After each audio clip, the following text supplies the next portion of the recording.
Hi everybody and welcome to the very first episode of True Confessions of a PK. This is Confession 1. I hurt, I bleed, and I cry. I'm your host Karina. I'm your other host Karla. And as we mentioned, this is our first episode and we're so excited to be here with you guys today. Honestly, it has been a project in the works for a while, and we have had like pushbacks and setbacks. Yeah. Okay. Yeah. And just like struggles, but we're finally here. We're finally doing this, and we're so excited about it. We've been praying over this project, and we're truly excited. A major role into why we started doing this work, this project, this podcast, is essentially because I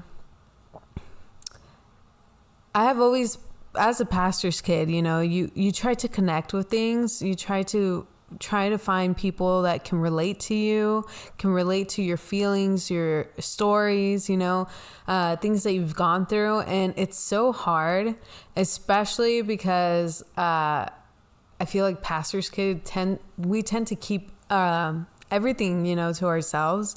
So when I was looking for podcasts or like YouTube channels, when it came to pastors' kids, like you would find some stuff, but it wasn't really something that you could really connect to. So we really wanted to make something that would be real and something that our listeners and viewers could see or listen to and say, hey, I feel connected to this person. I've gone through something similar, or I'm going through it right now. And we just pray and hope that through these segments that we'll be able to relate to each other and grow with each other, and hopefully for the best. And we've been praying for it, and we put it in God's hands. So, he's the one working this. So, but that's basically why we started this. And so, as we mentioned, our first episode is called I Hurt, I Bleed, and I Cry. Mm-hmm. And Karina, what comes to mind when it comes to the title of a pastor's kid for you personally? Well, when it comes to the title, a pastor's kid, for me, I'm going to say it the way maybe other people see it. It's like a high position in the church because you're part of the pastoral. That's how you say it, right? Pastoral. I don't know. You're part of the pastoral family, and the pastoral family is like the family that. You're probably saying that wrong. It sounds wrong. Pastoral. Pastoral. It's pastoral. Pastoral? That sounds like casserole. The pastoral family. If not, familia pastoral. Okay? La familia del pastor. The pastor's family. You're part of that family. And obviously the pastor is like the head of the church. Mm-hmm. And so when it comes to mind, you're like, oh, they're up there.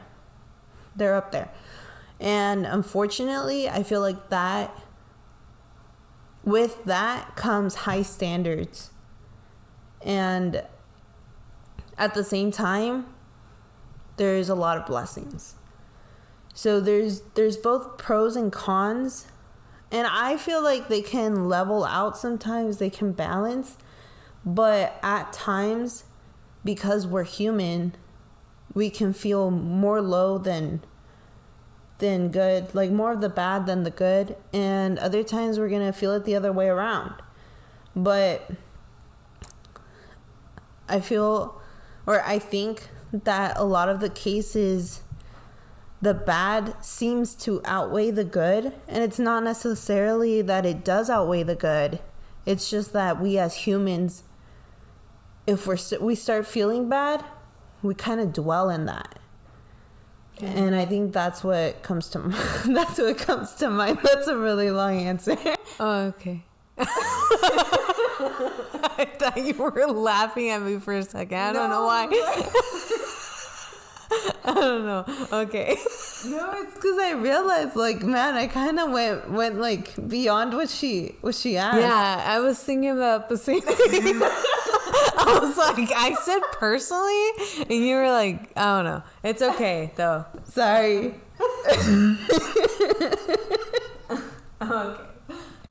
But yeah, I understood what you were saying, and I think it's true. Like, we have our good times and our bad times, you know. And I think, you know, unfortunately, like you said, sometimes the negative things outweigh the positive. And it's because we're human. And you mentioned that. But I totally agree with that point. Personally, like, when I think about the title of a pastor's kid, I used to see it as something like horrible, honestly. Like, I hated when people signaled out like, oh, you're the pastor's kid. And I think I hated it because I had so many experiences where the title brought this line of expectation that wasn't necessarily, it's God's expectation of me, but more so expectations that came from people.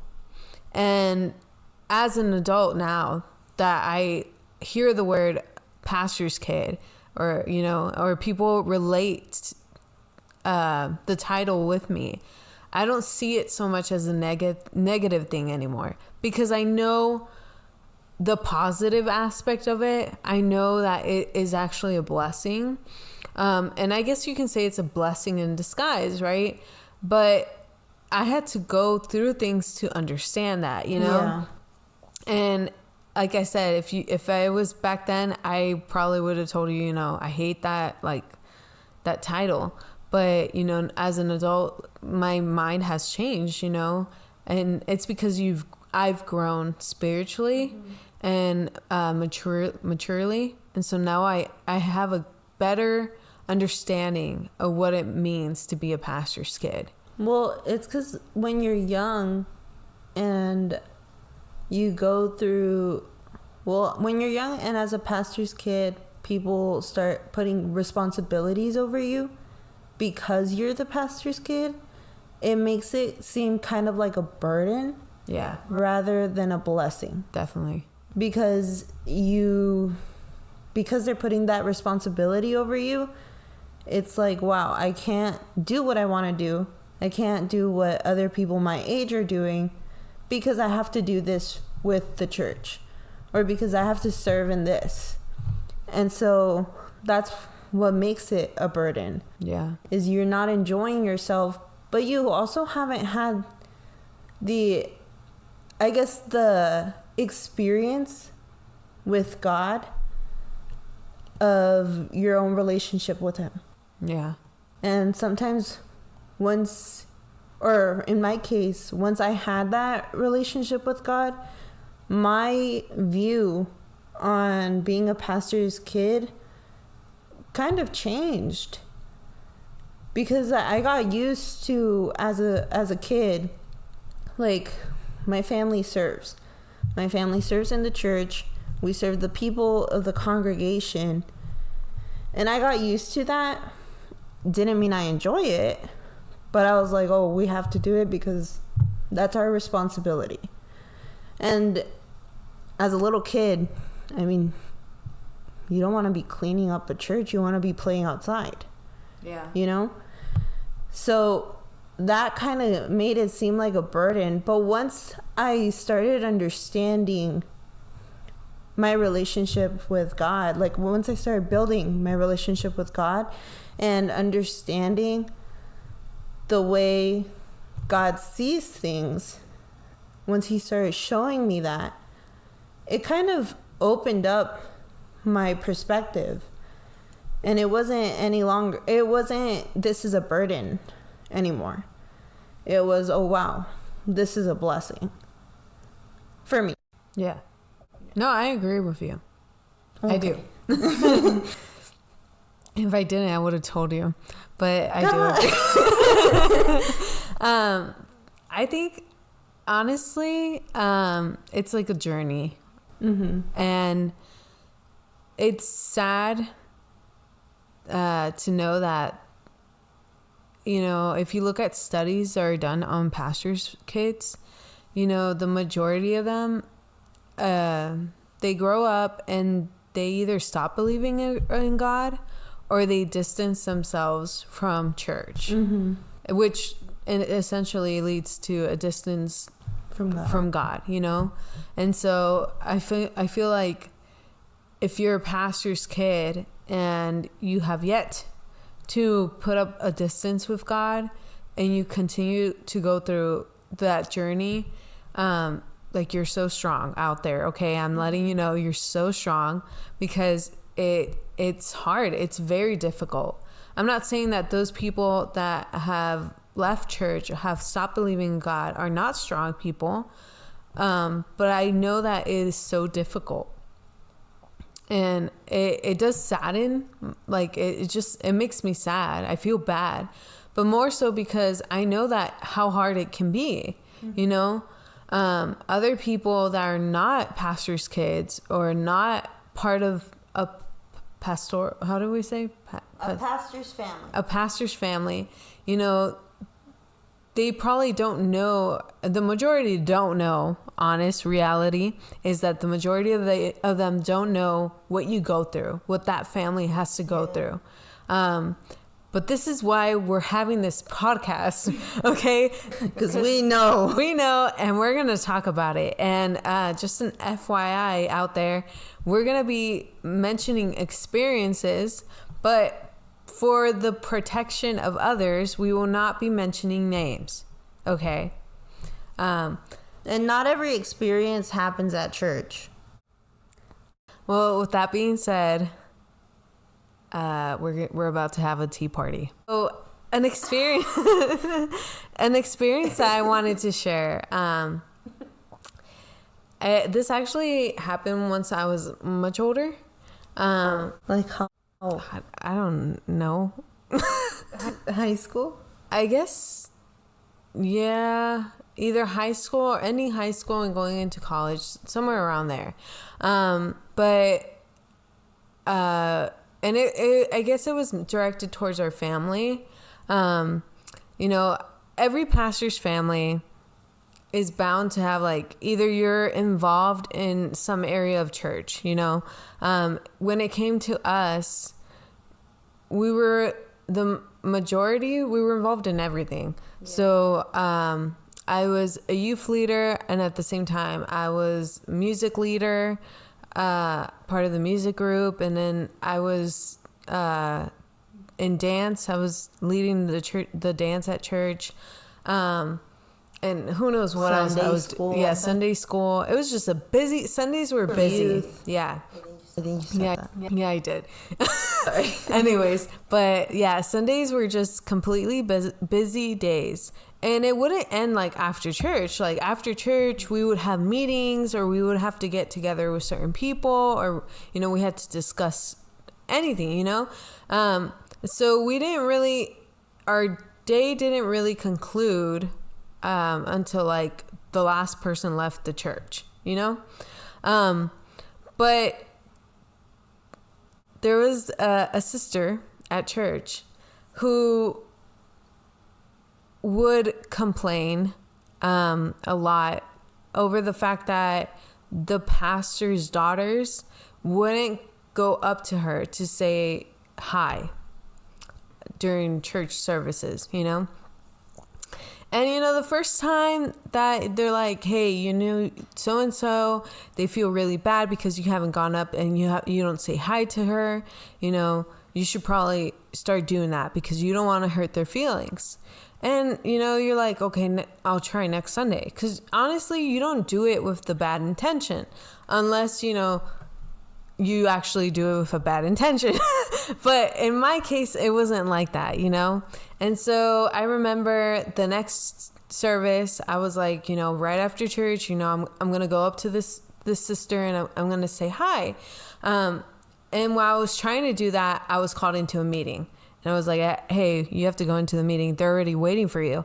And so I was like, oh, man, like, maybe next Sunday. And it continued left early. Yeah. Oh, yeah. And the sister wouldn't really last long there after church. It was like either they left like 5 minutes before church ended, or they left like a minute after church ended. But it was really quickly.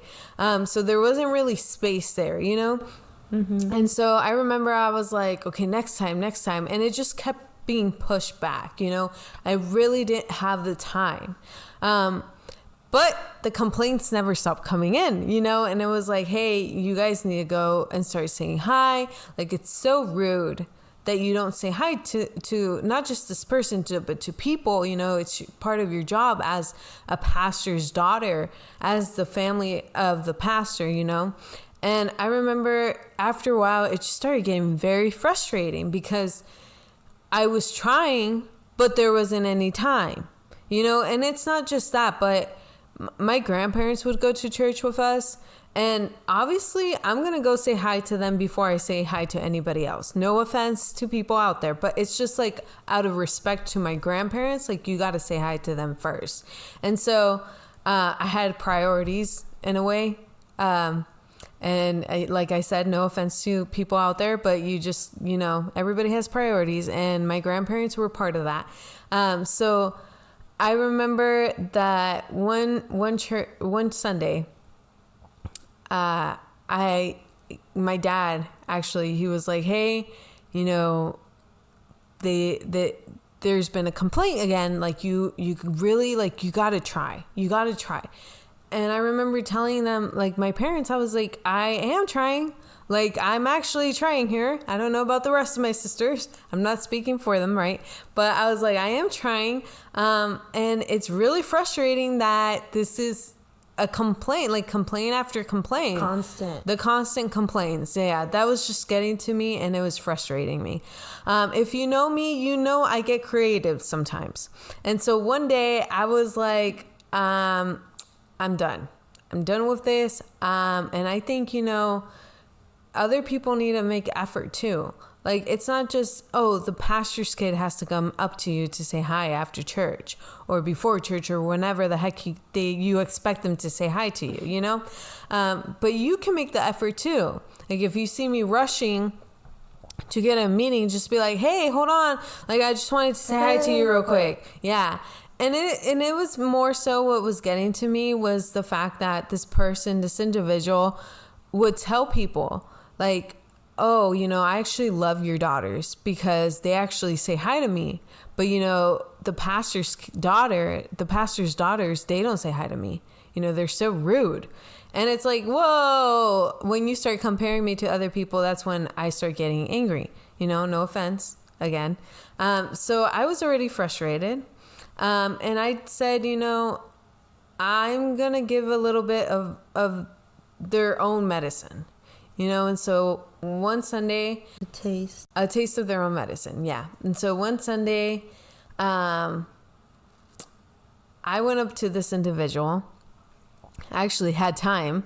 I went up to this individual and I was like, hey, sister, how are you?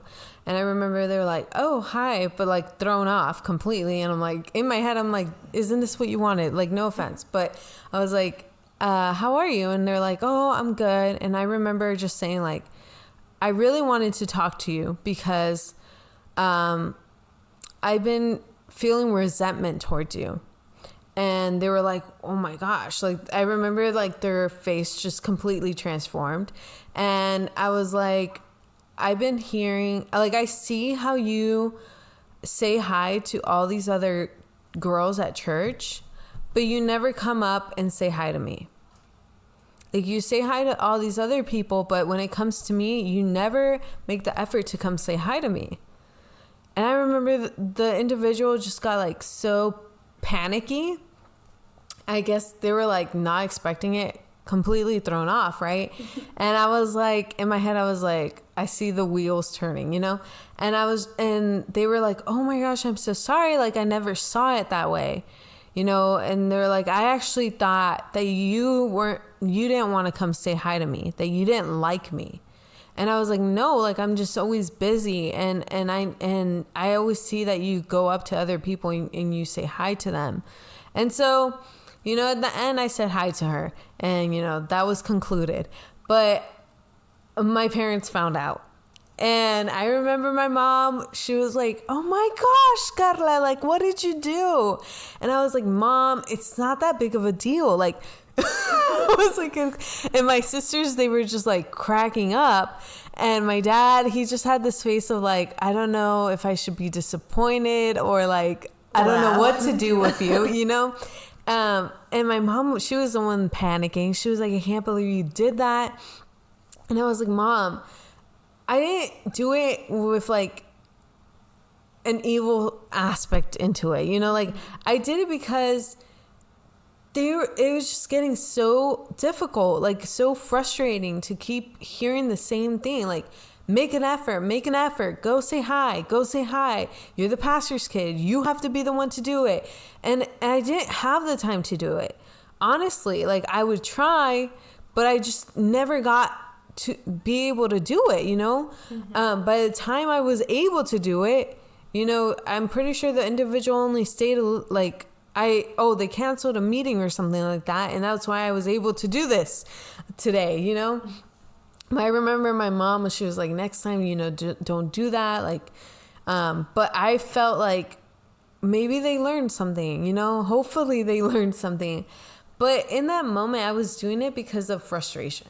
You know, I was doing it because I was like, so many things are demanded and expected from me, and I can't do everything, you know? And it's not like I'm not trying, because I am. Yeah. It's just that the opportunity never arose, and the opportunity never came, you know? And so I understand that I shouldn't have done that, you know? It is an experience that I am sharing because, like we said, this is going to be real. But I understand that now that it shouldn't be done like that. But I did do it because of that. And I know it's important for people to, I guess, I've never understood this part, you know, how people, they expect you to go up to say hi to them. And for them, it's like an honor, I guess. I don't know. I can't really understand that concept. You know, as much as I try, I can't understand why it's so important for the pastor's kids to go up to every single person in the congregation and say hi, you know? But I'm not saying that I'm not going to say hi to anybody, you know, because I'm not going to be rude either. Like, I have manners, you know? But I just never was able to understand that concept. I'm still trying, guys. Like, I'm not giving up. But that's just one area that really did trigger me for a while. The constant thing of, you have to say hi. You have to say hi. You know? That's just one experience I had. Do you have something you want to share?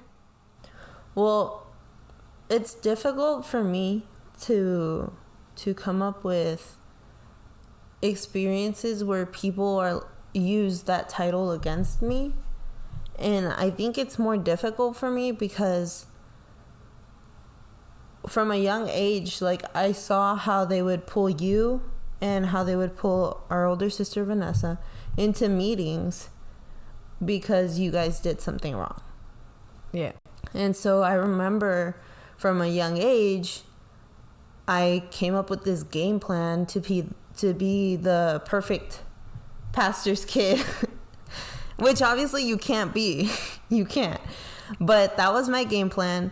Avoid any and all meetings caused because of me, you know, because of the way I was dressed or whatever I was mean or whatever the issue was. Whatever the issue was, yeah. That was my plan. Never cause a meeting. And if you know me, you know I am a nice person. I am sweet. You're the nicest one out of all of us. Yeah. And so some people take that to their advantage, and they do try to, like, I guess, walk over me. Right? That's the term. But from a young age, I thought if I can make the people of the congregation or whoever is demanding of me, I guess, happy, then there's not going to be a problem. And it worked out as a kid. It worked out because they'd be like, oh, go pray, right? And I'd go and I'd pray instead of playing with my little sister or with all the little kids, right? But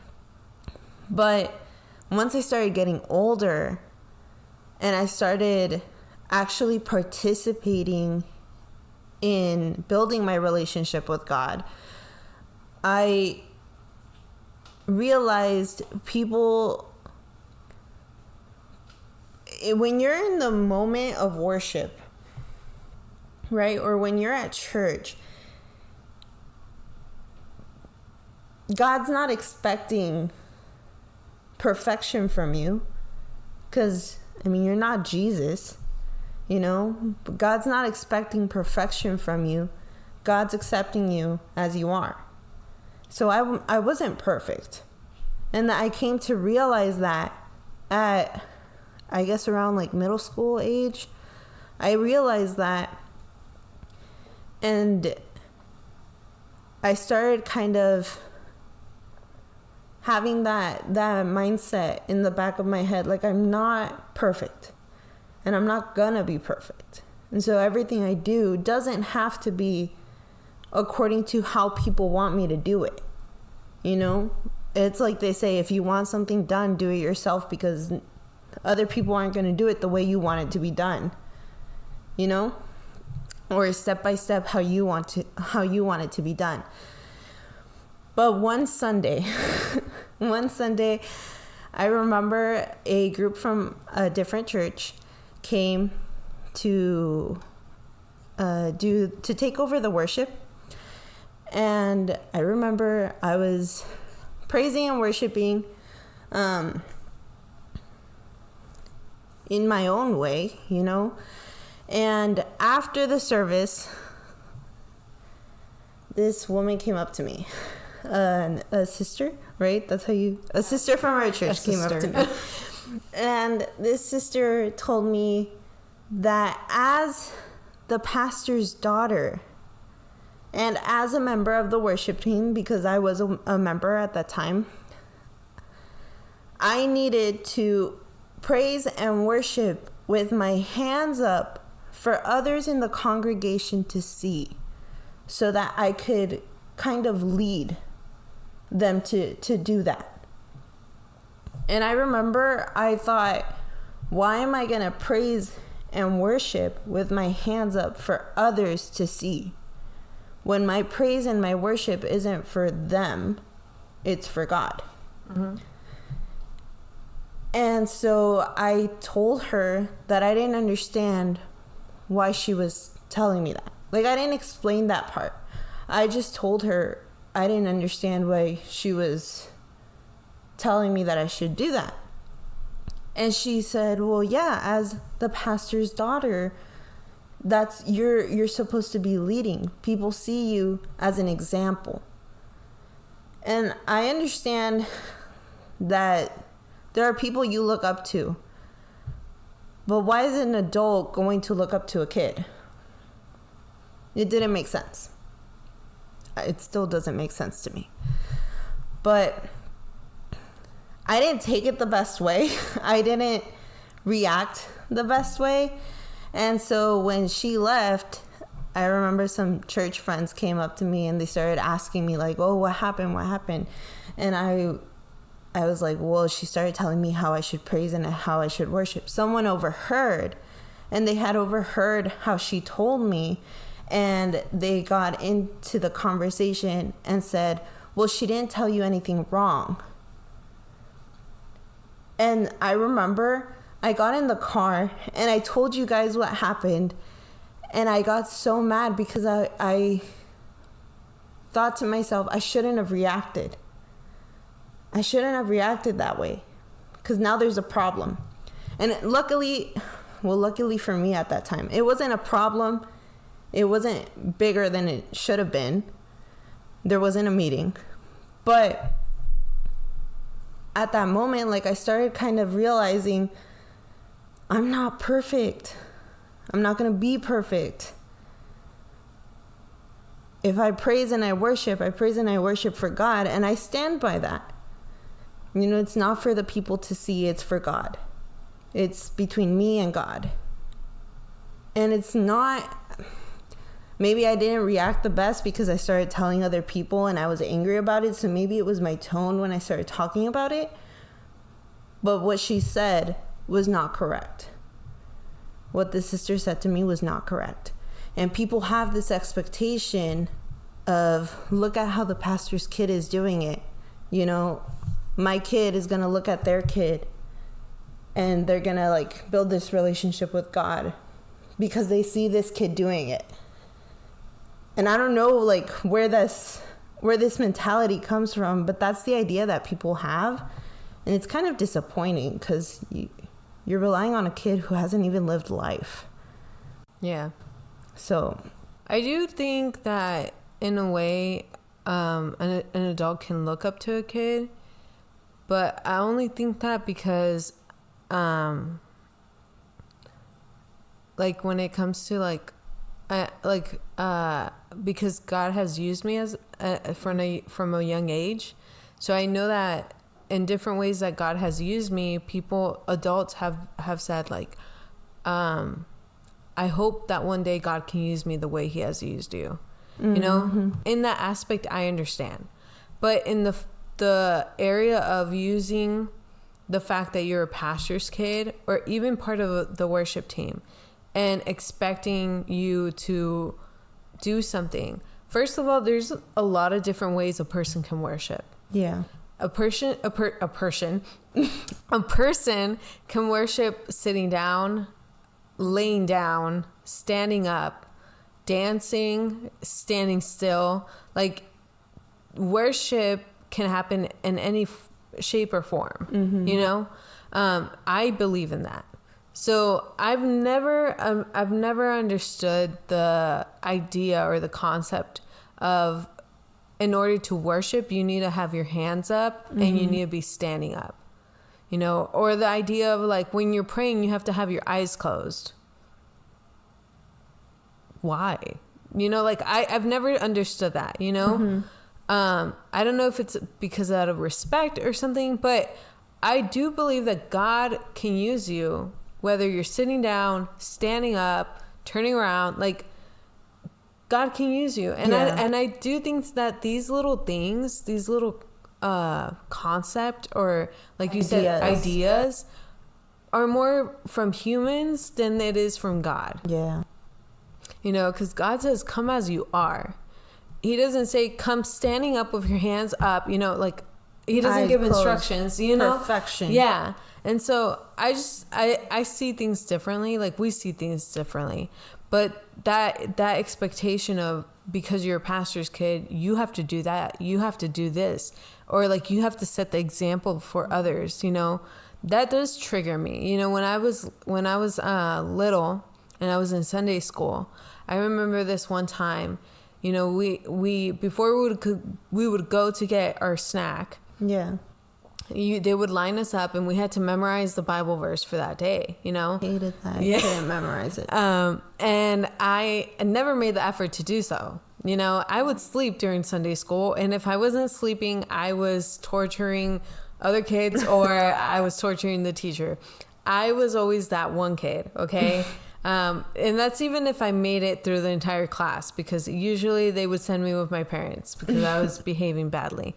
But I remember one time, the teacher, he was like, okay, we're going to, they were like, okay, we're going to line up. Mm-hmm. And I was waking up because I was like, this was boring. And I was lining time. Yeah. I was like, I'm going to go get my goldfish. And so I got in line and, you know, one by one, like the kids started saying the Bible verse. And when it was my turn, the teacher was like, okay, it's like, what's the Bible verse? And I was like, yeah, I don't know it. And they're like, you didn't even make an effort. And I was like, yeah, I don't know it. And then they're like, what's the first 3 books of the Bible? And I was just like, I don't know, Genesis and something else. Like, I was like, I don't know. And then they're like, how do you not know that? And I was like, why do I need to know that? But back then, you know, I was a kid. I was just like, don't talk to me like that. But I remember being so angry. And in front of all the other kids, the teacher was like, you're the pastor's kid. Mm-hmm. It's so... he was like, it's so wrong, or I forgot how exactly the words that were used, but I remember he said something like, it's so wrong that you don't even know the first 3 books of the Bible, and you didn't even make the effort to learn the Bible verse, you know? And I said, well, I'm not going to make the effort right now, so I'm going to go get my goldfish. But they didn't even let me go get it, and that made me angry. And I remember... the individual kept trying to make it into a point, like trying to make other kids like see, because I didn't do this, I wasn't going to get goldfish, but more so because I was a pastor's kid and I didn't know this. And I remember I looked at the individual and I told him, you are no one to tell me anything. And I just walked out. I didn't even get my goldfish. I went to go sit with my parents. But I was so angry. And as a kid, when you put a kid in the spotlight, like no kid likes being put in the spotlight. Unless you were born to be an actress or an actor. I don't know. Or you like attention seekers. But I wasn't like that. And so when they would put me in the spotlight, like I hated it. Especially when it was like, you're the pastor's kid. You need to set the example. Yeah. And other kids are listening to the conversation. Other kids are witnessing how this person is making me feel. And now those ideas are like projected onto them also, like, or not projected, but they take those ideas also. Yeah. And at that moment, I felt like the person was trying to make me feel little. Like less than inferior. Yeah. Yeah. And I remember I was just like angry. I was angry. And so afterwards, let's just say this person never once came up to me about the same thing. But I remember telling my dad, and I told my dad, like, so what? Like, I don't know the first 3 books of the Bible. So what if I fall asleep at Sunday school? Like, I don't care. And my dad was like, you should care, you know? And he was like, you know, it's not okay for you to be doing that. But what people didn't know was that I would fall asleep in Sunday school because I was tired. Because the Saturdays before that, my parents would have meetings with people. We would go to other people's houses, and we wouldn't leave till like 1 a.m. And then wake up and get to church, you know. Yeah. And it was really early because my parents had meetings, you know. And so people just never really understand, you know. And they would tell you, well, you had time to sleep yesterday. And it's just like, no, I didn't, but you don't know that because you don't know what we're living. Yeah. You know. And so that would make me even more angry. And I just remember that experiences like that, those negative experiences, you know, they tend to build on you. And as you grow older, they start affecting you. The honest truth is that they start affecting you. Learning, you know, to overcome those situations. You know, we discussed how there's a beauty to these things, to being a pastor's kid. And honestly, you know, pastor's kids, they miss so many things. Like you said, like there's activities that you can't participate in, you know. There was moments that we could have spent time with our family, like gone to our grandparents' house, but instead we were going to other people's houses because they needed to have time and discuss things with our parents, you know. It's like this probably sounds really sad, but we don't know how to ride bikes. Yeah, we don't know how to ride a bike. I didn't learn, or my sisters don't know how to swim. I learned how to swim because one of the families at the church had girls my age, and me and my little sister and I would sleep over at their house. They had a swimming pool, and they taught me how to swim. Their mom taught me how to swim, and they taught me how to float. But my parents didn't teach me how to do that. Yeah. You know? And it's not that they didn't want to. They did try. We had bikes and what's it called? The wheels that they put on them? Training wheels. We had bikes. We had training wheels. We had a tricycle. But we just never... We never had the opportunity to go out. Yeah. You know? And that's a shocker for everybody. Is, hey, we don't know how to ride a bike. Yeah. Or swimming or, you know. Yeah. But it is because, you know, being part of the pastor family, like, it's time consuming. Mm-hmm. And it, you know, all these things, you can focus on the negative things, but there are some good parts to it. Yeah. You know, like, you start building a relationship with God from an early age, you know. And here's the thing that I just want to clarify to people out there that don't know this, but salvation is a personal thing. Just because we're part of a pastor's family doesn't mean that we're all saved, or that we all believe in the same things, or that we all have the same relationship with God. That's not how this works. We each need to have our own journey with God. We each have to have our own personal relationship with God. It's a personal thing. Salvation is personal. It doesn't, just because we're part of the pastor's family, it doesn't mean that we're all going to heaven. You know, that's not how this works. And that's something that people need to get out of their mind. Because honestly, putting that burden on children or on, you know, young adults, people that are trying to grow within, you know, being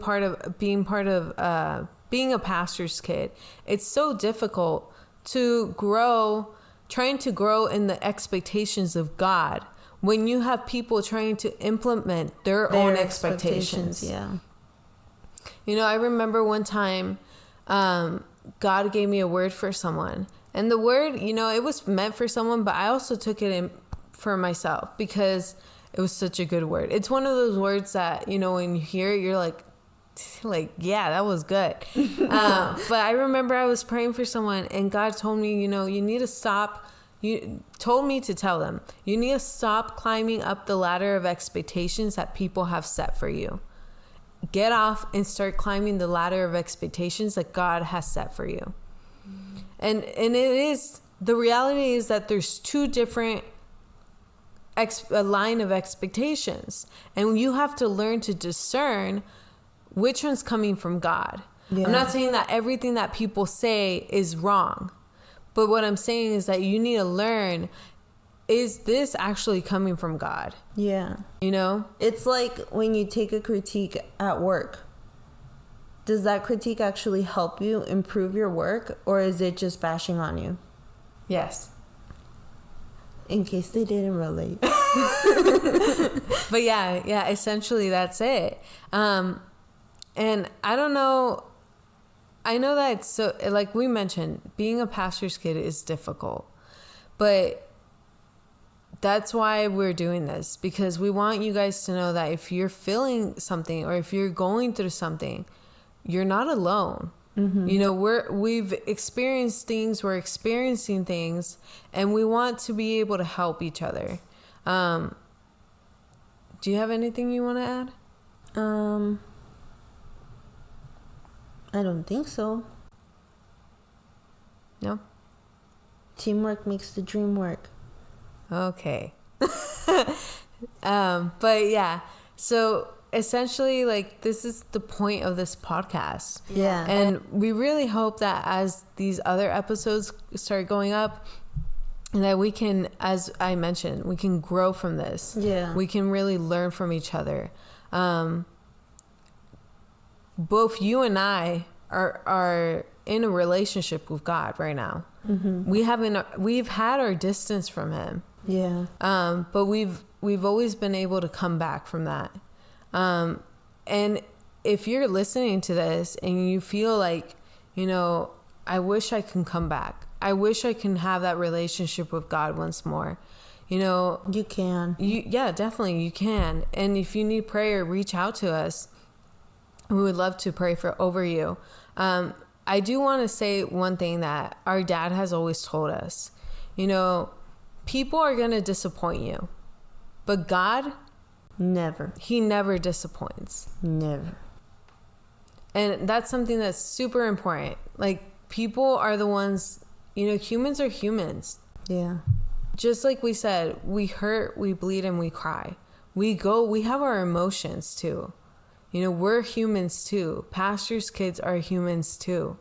We're going to feel frustrated. We're going to feel like crying. Karina does that a lot. I'm just kidding. I do. She does. That's the worst part. We're going to feel like crying. We're going to feel like screaming. We're going to feel joy. We're going to feel excitement. We go through things too, and it's important to recognize that, people at church tend to say, like, you got to take care of people's hearts, especially as a pastor's kid. You got to take care of people's hearts. What about my heart? Also consider the hearts of the pastor's kids.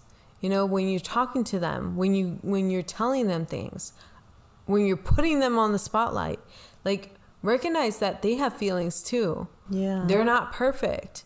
The Bible does says to follow the image of Christ, but we're going to make mistakes, we're going to trip, we're going to fall, instead of pushing us back down, lend a hand to help us rise up, That's good.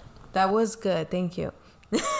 But it is something to keep in mind. And it is the purpose of this podcast. We want to be able to reach out and help. We want to be able to convivir. I don't know that word in English.